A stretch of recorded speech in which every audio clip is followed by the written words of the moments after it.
Hello and welcome to the Mortal Kombat Minute, the podcast where we analyze, criticize, and memorialize the 1995 film Mortal Kombat, one admonishing minute at a time. I'm Phil Casper from philcasper.net. I'm Spanish from GameFixShow.com. And we are on minute number 39. This minute starts with Raiden asking Liu Kang, Johnny Cage, and Sonya Blade a question. Mm-hmm. And it ends with a close-up of a stone statue's face in Shang Tsung's garden. Yeah. Well, in the last minute, we left you guys off with pretty much Raiden clapping because they did a great job beating up a couple of guys. And he said the line, "Brilliant. Absolutely brilliant." Brilliant. All right, cool. I feel good. I feel better. Right. Just had to get it in one more time. Brilliant. All right, good. I feel better now. So obviously we had the three kind of talking to each other, feeling good about themselves that they just beat up a couple of guys. Raiden shows up saying, "Oh yeah, brilliant, whatever." And then the question he asks is, "So why don't you show me what you plan to do about them?" And he kind of stares off and then almost gestures in a way. And then the group look behind to see what Raiden's looking at. Mm-hmm. And they're greeted with like a small squadron of fighters and armed fighters. 18 fighters to be exact. You counted 18. I counted 14. I must have missed a few. Darn there it. was a few heads that were kind of hidden. Yes. Okay. Yeah, and one there's one shot that you could see a lot of, and you could see the other guys just laying on the ground, but I did not count those. So fair enough. Yep. Sure that's clear. Of course, when he pointed out that there's all these men about to attack them, they kind of creep forward like they're going to attack. Like and now it's time. And then it leads us to Raiden kind of going, like, hold on just a second. Oh wait, no, that was the line. Yeah, that's not the line. That's not the line. He goes, I don't think so. I love his little cackle. I love it. But from the last minute, we talked about how we were wondering how Raiden showed up into that scene because we didn't hear the thunder, as you put it.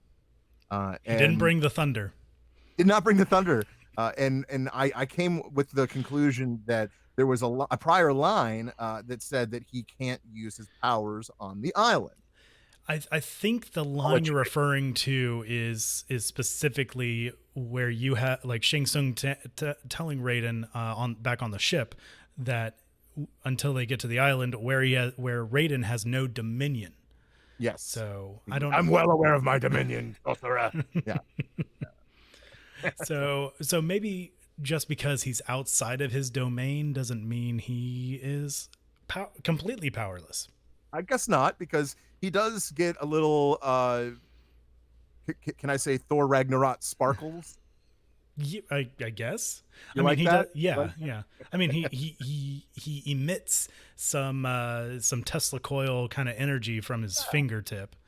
Mm-hmm. And of course, and he goes, "I don't think so." And he laughs, and then you see the electricity in his eyes too. Which, I'm sorry, but if I ever saw somebody with electricity happening on demand in someone's eyes, I'm good. Yeah, I don't know what would be scarier, like burning fire eyes or electricity eyes. Both would be pretty scary, but I don't know which one I'd be scared of more.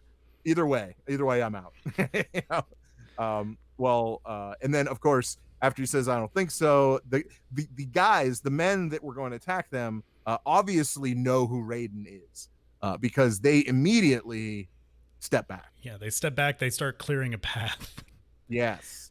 Because of course Raiden finally gets up and starts walking towards them. And I like this shot leading up to while Raiden is actually about to lead our fighters through the crowd, because we see the Goro's throne room in a whole new angle that we haven't seen in previous minutes, and using this shot, you could actually see the bodies of the previously vanquished fighters that Sonya, Johnny, and Liu dealt away with. Right. Almost all of them. Almost. You can see the one that Sonya clotheslined in the bottom left corner. Yep. The one that Sonya roundhouse kicked on top of the table, still knocked out cold. Yep. All these guys are still knocked out cold. And then the two on either side of like behind the table that Liu Kang did his old jump kick off of Goro's throne to knock them out. Yeah. The last one, which, yes, now remembering back, there are 6 fighters.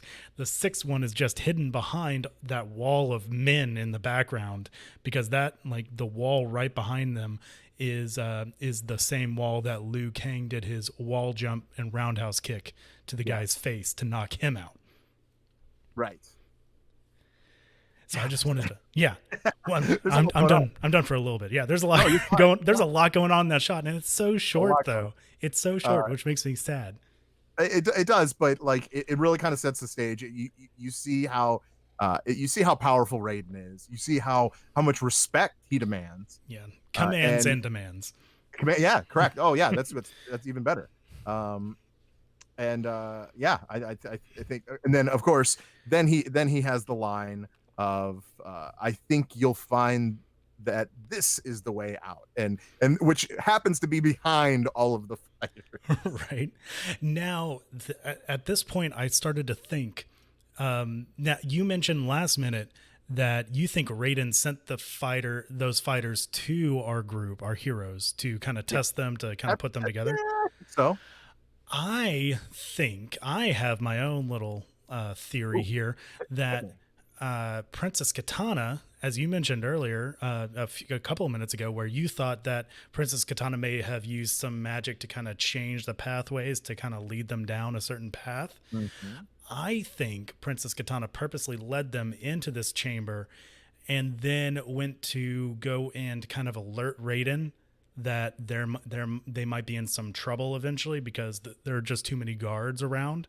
So I'm thinking maybe Princess Katana may have had more of a hand in helping the group out. Okay, I'll give you that. So I like both. I like both aspects though. Like with Raiden sending in the guys as well. That would be a good little team building exercise. Yeah, that's kind of what I thought. But yeah, okay. Well, you threw that in there, and I don't hate that. I don't hate that at all. So yeah, that's just what was running through my mind during that time. And as Raiden is starting to lead our heroes past the intruding fighters in a way. 18 fighters. The 18 fighters, yeah. Some like Raiden looks like to both sides of the men that are lined up, and they kind of they bow their heads in reference to him, and back up. They give him even more way as he's starting to walk out. Oh yeah. They're like, okay, yeah, go ahead. You're good. But of course, when the fighters finally pass them, we have Johnny Cage still wielding that bow staff, and he kind of tosses it to one of the guys. A little bit of swag to his step as well. Little swag. And then, of course, the best line of the minute. I'll let you deliver it. How about that? You guys are lucky he stopped us. Oh, I'm sure they are. And he's pointing his finger at all the guys, like, yeah, you guys are lucky. You specifically are lucky. I mean, they are elite fighters. The three heroes that we have here, they are elite fighters. So there's a chance that they could have taken them all out. They took down 6 guys. I don't know if they could take down 3 times as many. They never got hit once by the 6 guys. Fair enough. So that's a very good observation that I did not. So I'm thinking that they would get hit. Hopefully. Because that means these 18 guys are terrible fighters. But I would imagine they would get hit. They would probably bleed a little bit, bruised a little bit, but I think they still would come out on top. Yeah, you're right. And in the Mortal Kombat cartoon, that's part of like the extras with the Blu-ray. They were vanquishing quite a few of the Tarkatan warriors that were coming after them. They're like Star Trek red shirts. Yeah, fair enough. They're just wearing the shirts on their heads. That's it. That's it. That's it. Entirely it. Wow, I never made that before. It's kind of what it is, right? Thank you for blowing my mind, right? Spanish. That's insane. I am not a Star Trek guy, but I do know that wearing a red shirt is a bad thing. Yeah, it's pretty much a death sentence there. Now, Now, one thing that I wanted to note while, like, shortly after Johnny Cage makes his exit, um, the fighters, the red shirts, I'm going to call them that from now on. I'm cool. I'm all right with that. The red shirts kind of close ranks behind him, like kind of just like staring at him with like a death stare. And we have like, oh yeah, we have a pretty decent assortment of different weapons that they're all like every single one of these guys is holding a weapon of some sort. There are several different types of halberds. There's one with like a little axe-like head on it. Another one that's kind of like an elongated sword on a pole. There was also a couple of the weapons that I mentioned from a few minutes ago. The Fang Tianji, which are those curved blades on the end of a pole arm, and then there's also one of like probably one of my favorite melee weapons, just because it looks so cool. The guy in the middle of this shot is holding it. He's holding a tiger hook sword, and that's one of that's actually part of a set of two, actually called the twin hooks. Which is is a Chinese weapon, and yeah, I just know a little bit too much trivia from it, and the only reason why I did look up the single bladed bow. Oh yeah. At least the name I came up with, I don't know if it's the real name, but it's the Kung Fu Pu Dao. Pudao. Okay. And what is this again? It's the staff with the like it kind of like the sword on the end of it. Oh, okay. So that's that's the actual name of it. Single blade. Yeah. Okay. Cool. That's what I came up with. It could be the name of something that somebody made, and this is what they named it. But what I found online is that. That's how most weapons get names. I mean, yeah, it could be anything else. So yeah, but yeah. Well, I mean, what I mean is like somebody made it currently, and they just named it something. Yeah, fair enough. That's what I came up with, and it seems that it's kind of all over there. I also saw the name Pu Dao Halberd. Okay, so yeah, so just another type of halberd. Yep. Cool. And I'm sticking to it. That's what I got. you got no competition from me there. But right, cool. but we're not quite done yet. We have a quick scene change now, with a flash of lightning on the stone face statue, and it's slowly kind of moving the shot away from the statue, showing what's behind it, which if you take quick note, we're back in Shang Tsung's garden, the same area that Shang Tsung was walking through back in minute 30, shortly after the demonstration at the Great Feast. And if you look hard enough down on the right-hand side, you can kind of see Raiden and Liu's head poking out of the pathway. Yeah, we did see this this sculpture with the mace. He's holding the mace over his head. We saw this in a prior minute.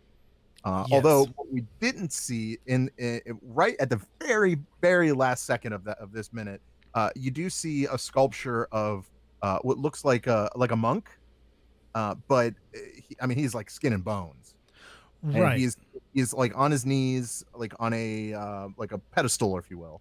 And I don't really know what that has anything to do with it. Although what it does remind me of is in Mortal Kombat, the actual video game, it's the actual monks in the background. But in the new video game, Mortal Kombat 11, when you're walking around the crypt or whatever they call it this time around, you actually see those guys, and they are actually skin and bones. That's how they died there. So. I think it's a sculpture in this case, but I also think it's kind of homage to like the setting of Mortal Kombat. That's what Okay. Yeah, I did not know that. I haven't explored the crypts too much in my journey through the Mortal Kombat games, but now that you've said that, I'm definitely going to look into it a little bit more. In the newer in MK11, you'll see exactly what I'm talking about when you get to that center area. you'll see like a middle like wooden area with guys like hanging like from their necks. Okay.